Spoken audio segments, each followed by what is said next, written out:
Can you bring me the gun of Rambo? The M60. 在世界轻武器的历史上，有这样一挺机枪，它声名赫赫，却争议不断。许多人批评它的复杂设计，批评它的简陋做工，批评它有时会卡壳变成栓动步枪，有时又会自己射个不停。然而，整整一代美国大兵都知道，他们的武器库里只有一把便携式机枪，它就是 M60。美国人将 M60 亲切地称为猪，因为它又大又重，还特别费子弹。机枪手扛着这个10公斤重的大宝贝，再将200发弹药背在肩上，穿梭在越南的丛林和稻田里，就像是背着一个小猪仔。对于机枪手来说，要照顾好这头野猪并不是一件容易的事，但对于其他士兵来说，一个靠谱的机枪手无异于天神下凡。M60 能在中远距离上用凶猛而精准的重火力将敌人压得抬不起头来，迅速拯救那些被埋伏的美国大兵于水火。M60 系列武器在美国陆军服役了38年，许多人认为这头猪脾气暴躁，设计上也存在缺陷。然而一些特种部队今天仍在使用 M60 机枪，一些美军部队甚至认为他们比有些现代化武器还要好。那么到底是什么让美军对 M60 又爱又恨？今天我们就来一起看看 M60 的那些事。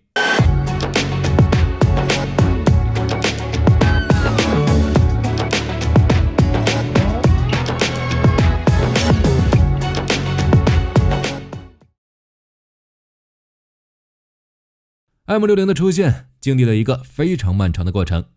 虽然我们不至于从开天辟地讲起，但至少弄明白 M60 身上出现的种种争议，至少要从20世纪初说起。当时机枪凭借其凶猛的火力逐渐登上了历史舞台，世界各国的军队都接纳了自动火力这个概念，但对于美军来说，他们对于机枪的理解似乎有一些不同。19世纪末20世纪初，美军第一次对新式机枪产生了兴趣，向英国采购了1904型马克沁重机枪，由科尔特公司授权生产，发射点3003弹药，火力优秀，工作稳定可靠。作为一种现代化的武器，马克沁虽然比南北战争时期的加特林轻了不少，但仅机枪本体就有28公斤，再带上三脚架60公斤都不止，这就导致它几乎不可能移动使用。接下来的日子里，美国陆军又相继做出了几个错误决定。先是引入了法国的哈奇开斯轻机枪作为步兵的主要支援火力。虽然哈奇开斯的重量足够轻，但由于其机械结构复杂且难以在弱光环境下操作，很快就退出了历史舞台。之后的美军又因为军械部长的个人原因，拒绝了陆军上校艾萨克·牛顿·刘易斯发明的刘易斯机枪。但没过多久，由于一战的爆发，美国人又不得不紧急采购了少沙轻机枪充数，搞得美国陆军那叫一个怨声载道。直到1917年2月27日，美国的枪械设计界的那个男人，伟大的约翰·摩西·勃朗宁，带着勃朗宁的 M1917 和 M1919 重机枪来到了他忠诚的国会山，美国人的机枪事业才算是走上了正轨。实际上，勃朗宁机枪加上勃朗宁自动步枪，也就是所谓的 BAR， 不但在一战末期大放异彩，更是成为了美国二战时期搬用自动武器的中流砥柱，服役时间达到了40年。那么从此以后，美国大兵和勃朗宁机枪们幸福的生活在一起了吗？并没有。刚才我们只说了美国国内的机枪发展，对于欧洲那边可是只字未提。想当初二战还没开始呢，德国人就用上了 MG34， 不久之后又拿出来了成本更低、射速更快的 MG42。这两把枪在各个方面都有着许多的不同，但有一点是一样的，就是它们是最早的通用机枪，既可以由一名士兵端着跑，在进攻中提供凶猛的火力和压制能力，又可以作为中口径机枪，放下两脚架快速构建机枪阵地，甚至还可以装在运输车上，装进坦克里对付步兵，装上防空三脚架对付低空的飞机。当时的德军步兵班10个人，最核心的工作就是伺候这一挺机枪。二战前期，德军的节节胜利，既是 MG34 和 MG42 的成功，也证明了这一概念的可行性。但此时的美军还在使用 BAR 作为主要的班用自动武器，在机枪的开发上落后了德军一整个大版本。这下美国是输完法国，输英国，输完英国，输德国，接下来没得输了，再输该输比利时了。1943年2月，美国军械局在对缴获的 MG42 进行测试后，首先尝试了直接仿制 MG42， 让它发射美军制式的点3006子弹，也就是所谓的 T24 机枪。从外观上来看，这把 T24 基本上是对 MG42 的1:1复刻，但送到阿伯丁试验场进行一番测试之后，好吧，其实没怎么测试，因为这枪根本没法正常开火。第一把原型枪只开了1枪，就出现了抛壳失败的情况，第二把也故障频频，不得不停下来一边修一边测。按理说阿伯丁人才辈出，不会出现印度那种仿都仿不利索的情况，但后来发现是受托生产 T24 的通用公司的子公司缺乏枪械的设计生产经验，在将口径从德国的 7.92 乘57毫米子弹更换为美国的.30的时候出了错，在转换的某些部分没有考虑到2发弹药之间不一样长的问题，美国弹药太长，导致了弹壳卡在供弹机构里，在一众阿伯丁军官面前出了洋相。此时已经是1944年春天了，眼看纳粹德国是有出气没进气，阿伯丁的军械官和陆军高层也都对仿制 MG42 失去了兴趣，但 MG42 的枪管更换系统和弹带供弹机构给了美军一点小小的德国震撼。没过多久，二战结束，阿伯丁开始归拢从欧洲战场缴获的武器。我们的老熟人雷内·斯塔德勒上校就是主力开发 M14 和 7.62 毫米北约步枪弹的那位，从缴获的德国武器中一眼看中了 FG42 伞兵步枪。FG42 说是步枪，其实是一把介于现代突击步枪和轻机枪之间的武器，但德军已经有了 MG42， 为什么还要费劲开发一个 FG42 呢？那当然还是因为德军的战术问题。前面我们说到，德国步兵小队的构建是围绕 MG34 和 MG42 通用机枪展开的，但是在克里特岛战役期间，德国人遇见了一个尴尬的问题，那就是 MG34 和毛瑟步枪又重又长，不能由伞兵背着，只能单独空投，因此许多伞兵落地时身上只有一把小手枪和手榴弹，这就导致了德国伞兵在落地的这一段时间里十分的脆弱。当时甚至出现了克里特岛的一个老头用拐棍打死刚刚落地的德国伞兵的故事。德国人因此急需一款填补空白的武器，这就是美国人在垃圾堆里看到的 FG42。美国人看上 FG42 并不是因为它作为轻机枪有多强，而是因为它和美军的步兵班战术十分贴合。这把枪加上脚架只有 4.95 公斤，比 BAR 还要轻一半。诚然，即使是当时的美军也没有考虑过一人发一把 FG42， 但它确实可以做到一个人端起来就走，既不需要一个班一起伺候一挺枪，也不需要美军机动部署的需求。更重要的是，比起当时赶鸭子上架临时装了个枪托充当班用轻机枪的 M1919A6 来说， FG42 真是越看越顺眼。从上帝视角来看的话，实际上 FG42 和后来的 M14 有点类似，可控性也非常的好，在45米上用铁瞄具10连发，子弹全部集中在25厘米的圆内，对于一种自动武器来说算是相当的精准了。1946年，雷内上校打出了融合卡，将 FG42 和 MG42 结合在一起，开发出了 T44 原型枪，这也是 M60 的最初形态。说是原型枪， T44 其实更像是一款概念枪，制作它的主要目的是为了验证在枪体非常轻的情况下，弹链供弹是否可行。所以 T44 基本上是将 MG42 的机匣结构旋转90度，直接拍在了 FG42 的主体结构上，进行了一个小小的缝合。由于之前那个打一枪就卡壳的 T24 已经给阿伯丁的军械官们造成了不小的心理阴影， T44 直接使用了德国制式的8毫米毛瑟子弹，杜绝了这个问题的发生。与此同时，陆军部装备委员会终于敲定了新型机枪的设计要求，在尽可能轻的条件下，最大射速达到每分钟1200发，1600米的最大有效射程，要有枪管快拆功能，配套弹链、消焰器和脚架。这个要求催生出了 M60 的大哥，也就是 T52 系列原型枪。费城的大桥工具模具公司以及后来的春田兵工厂负责了 T52 的主要设计。在 T52 上，他们设计了一个创新的导气结构，也就是所谓的怀特膨胀节制系统。它的工作原理是在活塞向后移动一小段距离后，就将多余的高压气体释放出来。相同的结构也在后来应用在了 M60 上。理论上来说，这个膨胀节制系统可以通过释放大部分的压力，消除射击时因为弹药批次和类型不同导致的后坐力忽大忽小的问题。看到这里，大家可能就会有疑问了，美国这帮军械官难道对美军的后勤那么不自信？子弹都保证不了一致性了吗？其实就算是同一种类子弹之间性能相同，但机枪的弹链上往往不会只装填一种弹药，最常见的是普通子弹和夜光弹混装，用来指示目标。这个怀特式短活塞引入之后，就可以消除掉不同弹药带来的抖动，提升枪支的精准度，降低可感知的后坐力。此外，在 T52 上还采纳了一个有趣的设计，那就是把枪支的导气系统和枪管组件做成了一体的。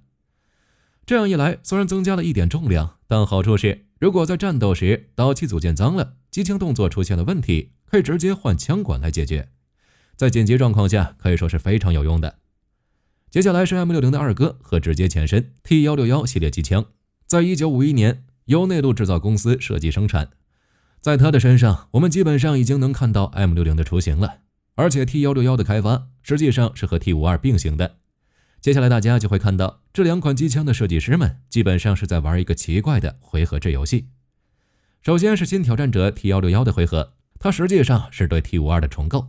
吸纳了 T52 上的所有优点，并且修复了 T52 上的大部分缺陷。内陆制造公司的工程师们在枪管上包裹了一层铝散热层，以实现更好的冷却效果和更轻的结构。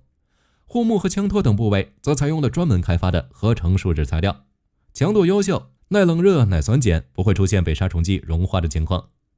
尽管性能出色，但 T161 仍然存在不少毛病，例如 T161 枪管上的铝制散热层容易在连续射击下融化，供弹机构不可靠等问题。接下来呢，则是 T52 的回合。为了满足陆军的特殊需求， T52E3 在枪管后部嵌入了一种特殊的合金内衬，商品名叫做斯泰利合金，其中含有大量的铬、钨和钴，在高温下有着优秀的耐磨性和硬度，能够显著延长枪管的寿命和开火频率。这个合金内衬也保留到了 M60 上，这也是 M60 能够取代水冷机枪的原因之一。好吧，大家可能会说，这都1952年了，怎么还有水冷机枪啊？你别说，还真有。此时的美国军械库里还有一大堆布朗宁的 M1917库存，国民警卫队甚至一路用到了1975年左右。不过也许是因为这种合金的价格高昂，加工不便，必须要进行精密铸造整个 M60 的枪管，只有靠近枪机的后1/3处才有这个内衬，用来保护枪管最容易被磨损的位置。接下来又到了 T161 的回合， T161E2 解决了供弹机构的问题，引入了斯泰利合金枪管，改进了导气系统，并且通过去掉磷化处理，解决了 T161 枪管散热套融化的问题。到了1954年，世界轻武器史上发生了一件大事， T65E5 子弹被采纳为北约正式标准，也就是所谓的 7.62 毫米北约弹药，而 T52 和 T161 之间的战斗又进入了新的回合。1955年，3把 T161E2 和2把 T52E4 以及配套的脚架、弹药等被送到了北极进行低温测试。测试项目包括在零下50度的环境中进行射击测试。T161E2 完成了北极测试，而 T52E4 则在竞争中败下阵来。这里面都是美国枪，倒是不存在什么暗箱操作的情况，完全是因为 T52 的供弹系统存在问题，经常在供弹过程中出现断裂的情况。而 T161E2 的表现则十分出色，尤其是在持续开火能力上更是令人印象深刻。其中一把 T161 用2个枪管交替射击，就每分钟100发的速率，不间断地完成了25000发射击测试，持续射击时间长达4个多小时。根据当年美国军方在战斗条件下的测试， MG34 在战斗中的实际有效射速也不过150发每分钟， T161 的这个成绩可以说是相当亮眼了。虽然 T161E2 赢得了这一回合，但它并不是没有缺点。专家们发现 T161 的导气系统存在积碳问题，撞针容易断裂，前罩门也太软，很容易被弄弯。从阿拉斯加的冰天雪地中归来之后， T52 上也开始融合了一些 T161 的特征，并且重新设计了供弹系统。其中最大的变化就是换成了 T89 弹链，同样是金属冲压制成，但比原先的 T55 弹链要更轻更软。新设计的结构让它可以更加牢固地固定住子弹的同时，还能够更顺畅地供弹。当然了，和它的前辈们一样， T89 也是全分解型弹链。当子弹从弹带上脱落之后，固定子弹的连杆就会和其余弹药分离，和弹壳一起抛射出去。这种分解型弹链的好处是避免了空弹链缠住射手，但缺点也很明显，主要是野战重新装填比较费力。好吧，实际上美军对这种弹链的定位是一次性消耗品，根本连捡都懒得捡的。至于说成本，美军表示我财大气粗，这点破铜烂铁看不上的。然而就如同斯泰利合金枪管那样， T89 弹链的出现，最大的受益者其实不是 T52， 而是 T161。随着时间来到1955年， T52 和 T161 的竞争终于画上了句号。奥布丁的官员们得出结论， T161 的最终版本 T161E3， 无论是在耐用性、精度还是火力的持续性上，都要优于布朗宁机枪。在多尘和潮湿的环境下也能正常的工作，火力的持续性上甚至可以与水冷的布朗宁相媲美。在保养维护方面 T161E3的拆解和重新组装时间大约只有勃朗宁的一半。当然了，这一点就有点欺负人了，因为勃朗宁的设计一直是以复杂精密著称的。总之，1957年2月 ，T161E3 被标准化为新型 M60 机枪，正式成为了美军的制式装备。T17812三脚架成为了 M91，T89 弹链现在叫做 M13弹链。不过 M91三脚架在后来并没有被广泛使用，而是继续使用了原来勃朗宁上的 M2 三脚架。主要原因是 M91设计的比较高，设计师的本意是希望 M60 可以进行俯冲射击，但是呢，并没有考虑到由于重心上升导致三脚架的稳定度下降的问题。如果想要 M91达到较高的稳定度，就要在下面堆沙袋，但这显然和 M60 扛着就打，打了就跑的设计思路不符。最终定型的 M60 机枪是一个标标准准的通用机枪，是一个美国大兵就可以端着 M60 满街跑，为步兵班提供凶猛的支援火力。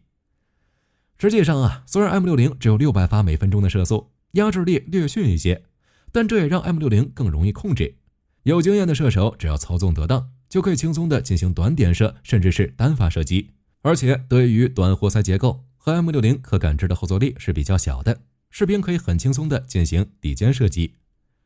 不过 M60 最大的缺陷也在这里，弹链机枪和弹匣式的自动武器不同，需要同时保证自动机与供弹系统的正常运作，对导气量有较大要求。所以一般的弹链机枪，例如 M60 的竞争者 FN、MAG 采用的是导气量较大的长活塞结构，同时还有气量调节器来应对不同环境和射速。比如在风沙条件下就会调大通气量，确保武器的正常运作。而 M60 自创的怀特短活塞结构提前释放了大部分的高压气体，不仅气量小，导气量还不可调，直接导致了 M60 上的几个重要缺陷。首先是前面提到的射速偏低， M60 的最高射速也就在650发每分钟上下，刚刚摸到隔壁 FN、MAG 的下限。不过我们前面也说到过，射速低点并不算太大的问题，最重要的问题是后座气量的不足，直接导致自动机能量不够，可能会出现挂不住扳机、不受控连射的问题。问题是这个气量不足还会导致自动机附近不到位，也就是说不受控连射和无法连射可能会同时出现在同一把枪上，实在是有点令人无语。还有一个奇怪的设计缺陷，也是有关于怀特短活塞的，就是它的活塞有一个开口端，有一个闭口端，但整个活塞前后是一个大小。这就导致了如果士兵在保养 M60 的时候，很容易把活塞装反。如果反过来装， M60 就会打一发，然后停止工作，直接趴窝。大家可以想象一下，如果在战场上出现这种情况，美国大兵的血压会有多高？一般来说 M60 标配的 M13弹链一条100发，每4条普通铅芯弹混装1发夜光弹。大家或许在电影和电视中看到过美国大兵将 M60 的弹带披在肩上的样子，这个其实并不是艺术创作，而是 M60 弹链的真实用法。虽然机匣左侧的支架可以安装帆布或者金属的弹盒，但这玩意儿本质上只是一个收纳箱，并不具备辅助供弹的功能。而且 M60 本身枪的重心就侧偏，端起来更累，因此在抱着 M60 行进的时候，士兵们往往会选择将 M60 的弹链从肩头绕过去，来分散一部分的重量。只有在装上三脚架或者固定射击的时候，才会用上弹药箱。尽管 M60 是为大规模生产而设计的，但在正式采用后的几年里，它的产量只能用惨淡来形容。此时的美国正处于和平时期，许多新型的轻武器，例如 M14步枪和 M79榴弹发射器，都在和 M60 争夺国会老爷的拨款。当时美军的计划是用 M14取代库存的4种武器，包括 M3 冲锋枪、M1 卡宾枪、加兰德步枪以及 BAR， 同时用 M60 取代所有的勃朗宁机枪，例如 M1919和 M1917等。从编号大家也能看出来，这些勃朗宁机枪实在是有点老了，取代它们也算是情有可原。而这样一来，美国陆军的装备就会变得特别的简单，除了 M14就是 M60， 还都通用一种子弹。强迫症狂喜的同时，后勤也会变得轻松不少。1958年12月9日，第一把 M60 走下春田兵工厂的流水线，首批交付10套。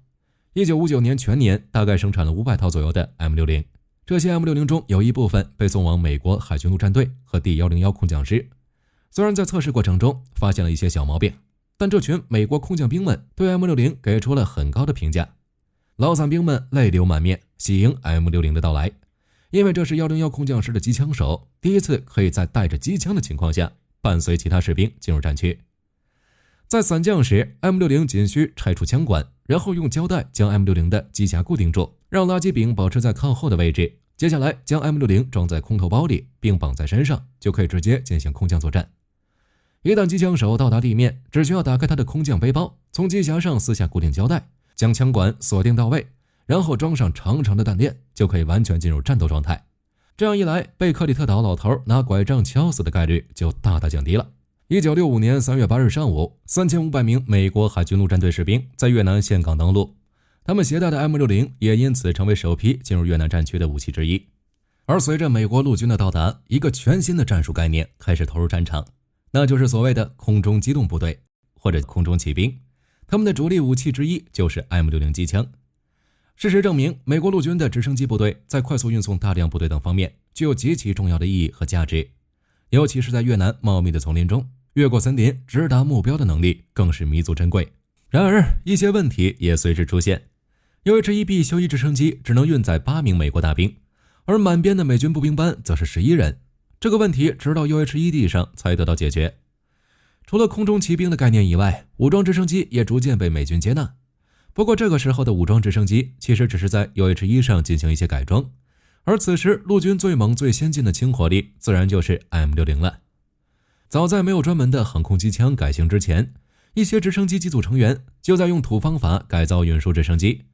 他们用一根吊索把1挺甚至2挺去掉了2脚架和枪托底板的 M60 吊挂在舱门口。好吧，这种临时改装自然不是长久之计，由此衍生出了短命的 M60B 以及大量装备的 M60D。 所谓的 M60D 实际上只是把 M60 的握把和枪托换成 M60D 的扳机握把组件，再把框形表齿换成环形罩门，就算是完成改装了。那么问题来了，如果我的机舱里没有一个倒霉的陆军士兵，我要怎么用直升机攻击地面的敌人呢？这就到了 M60C 登场的时候了。这也是 M60 最早的生产型号之一，直升机飞行员可以利用电磁扳机遥控安装在机身侧面的 M60 开火。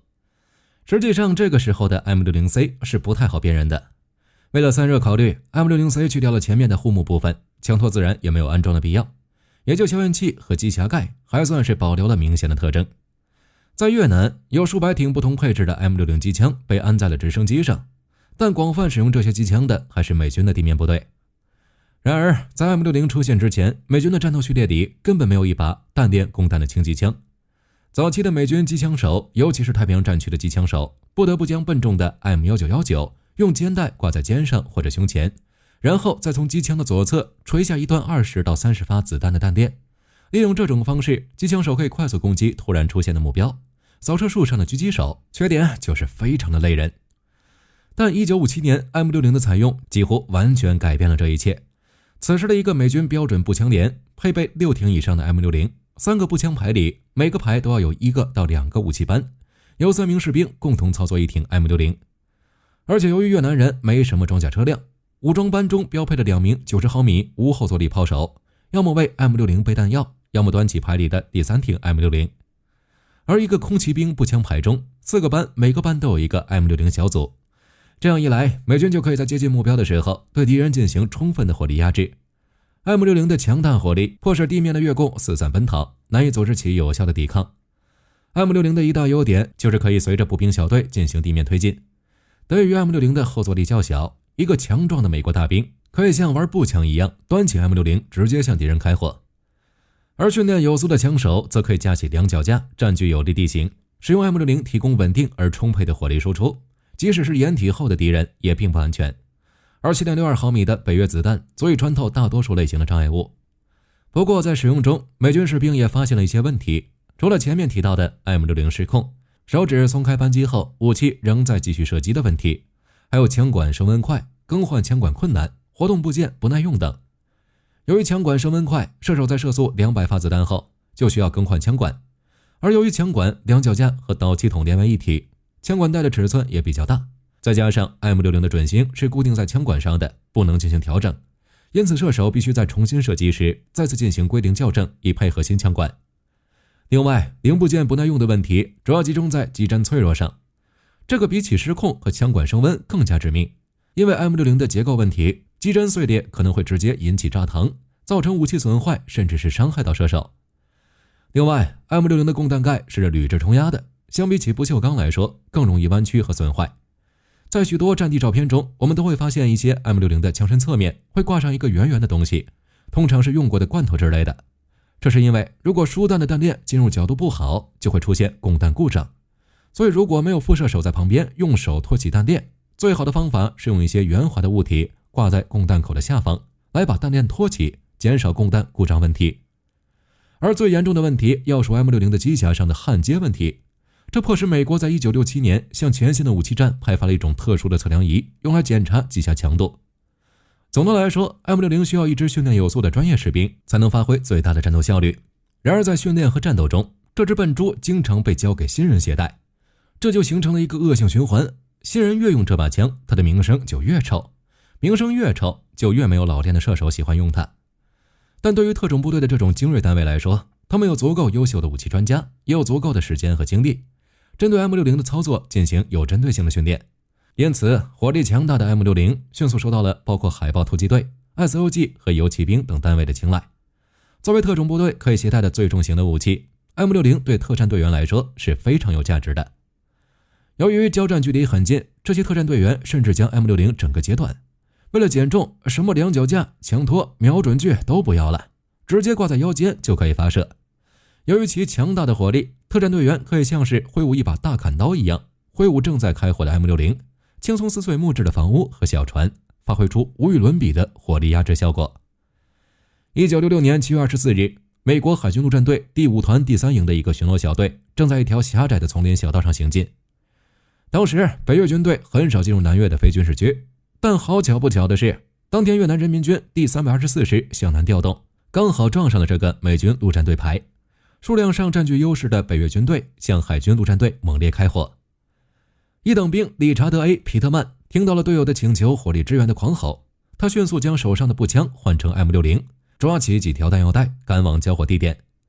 皮特曼在加入海军陆战队时，一只眼睛几乎失明，但这并不影响他用 M60 的精准连发压制住了敌人。